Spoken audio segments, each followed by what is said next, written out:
So what's going on, guys? Welcome back to the channel. My name is Robert. If this is your first time tuning in, excuse me.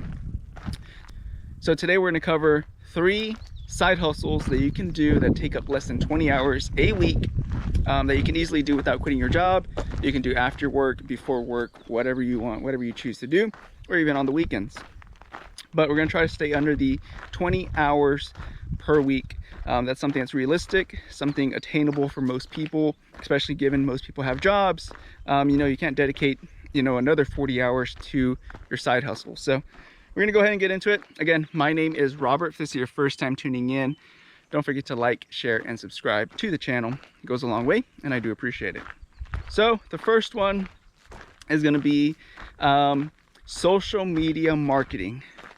For anyone who's not familiar with social media marketing, you're basically marketing or presenting a company online for a fee, for payment, whatever. How this works typically involves maybe 10 to maybe 20 hours. 20 hours is like really pushing it. It's usually between 10 and 15 hours per week. All you're doing is, if you're good at social media, Instagram, Facebook, TikTok, Twitter, or X, likely this is going to be a good fit for you. If you know how to make engaging content, that's something that's also going to be good for you as well. It's going to fit great for you. Now, a lot of these are part-time jobs. This isn't like a full-time job unless you go and get multiple companies and you're their social media manager permanently. Or it could also be a very large company. Then yes, they probably do hire a full-time social media manager. But most of the jobs you're gonna find are usually part-time for something like this. There are a handful that are full-time, but generally speaking, they're part-time. So what do? You basically, they will send you content. You can go out and collect the content yourself. Maybe do a site visit, maybe whatever type of company it is. If it's like a construction company, maybe you go out to the site, get content, shoot content there. Or if it's a coffee company, maybe you can just go to the coffee shop and get some content there. Or sometimes they will even send you images or events that they're hosting or coming up events, and you might not even have to go to the place at all. All you got to do is introduce that piece of content or that picture or that event in an engaging way to get a lot of engagement online or on social media. So you bring clients to their establishment, essentially.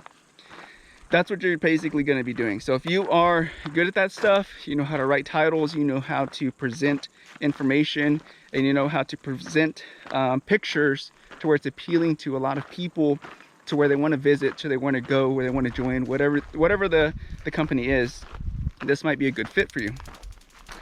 Now, I know not everybody is good with social media, not everybody likes technology, so I'm going to throw one out there that does not involve necessarily technology. That's going to be lawn cutting. It's something super easy, super simple. I see everybody doing this. I see people with weed eaters in the back of their cars, push lawnmowers in the back of their cars. Like, they're hustling, they're figuring out ways to make this happen. This is something that is realistic for just about everybody who has a lawnmower or a weed eater together. You can easily start cutting lawns after work, and you can dedicate maybe 20 hours per week doing this. You don't have to go out and make a full-time job out of this, although you could if you want to. I know plenty of people who do this professionally. They do very well. But most of the people you're going to be getting for this is probably going to be residential households. Unless you have contacts or you know somebody, then maybe you can start getting like some banks, some grocery stores, any other big businesses, school, restaurants, and other businesses. But if you don't have those contacts, you're usually probably going to be doing a lot of residential homes.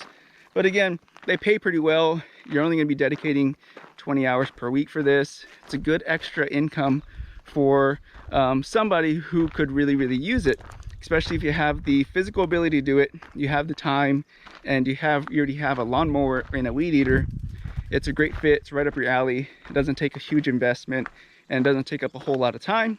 You can typically knock it out very quickly, especially depending on the lawn size, obviously, but most lawns are typically pretty small. So the last one we're going to cover is going to be reselling.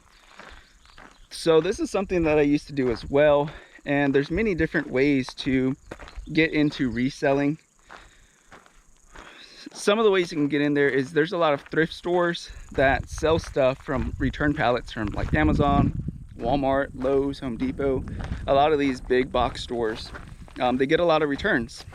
So what these big box stores typically will do is they will package these items again, put them on pallets, and sell them in bulk, basically a pallet full of returns. And companies or people will go out and buy these, then they go out and sell them to the public. Again, if you can obviously go out and buy a pallet, but most times you're probably going to find single items at these discount stores. Now, you can make quite a bit of money doing this. It doesn't take up a whole lot of time. You can go in and buy 2 or 3 large items, and by the end of the week, you might even have an extra $500 in profit just because you went out there and bought a resale item.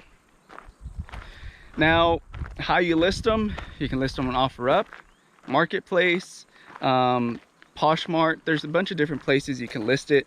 You can even just throw it on your Facebook, throw it on your Instagram, and likely you might have a friend on your profile who might be interested in what you're selling.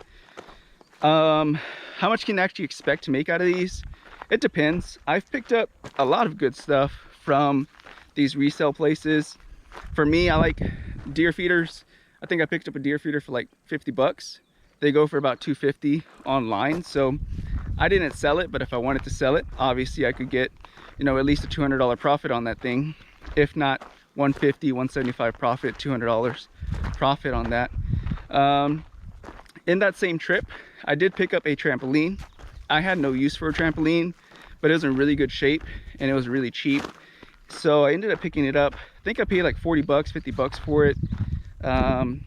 Somewhere around there. It wasn't a whole lot of money. And then ended up reselling it for, I think, 175, 200. I don't remember exactly how much it was. But either way, I ended up making about $150 on that trampoline. And again, it paid for my feeder that I bought for myself. And it paid for that trampoline I bought. And I made a profit. And it paid for my fuel. So again, I wasn't trying to make a killing off of this. I was just trying to get my money back for what I just spent on a deer feeder. But that's a simple, easy way to make some money. I've also sold some compressors. Compressors, I usually go for about $25 at these places. I've sold them for $100, $120, $130. Again, that's almost $100 profit per compressor. And I bought a couple of them. So again, you can make quite a bit of money, $500 a week easy, doing these things as well. And I can say that it is realistic. I've done it myself, so it is a realistic goal to buy these things and flip them online, mainly Facebook Marketplace. But yeah, if you gained any value from this video, don't forget to like, share, and subscribe, guys. I will see you guys in the next one. Be careful, be good, take care, God bless. See you guys later. Bye-bye.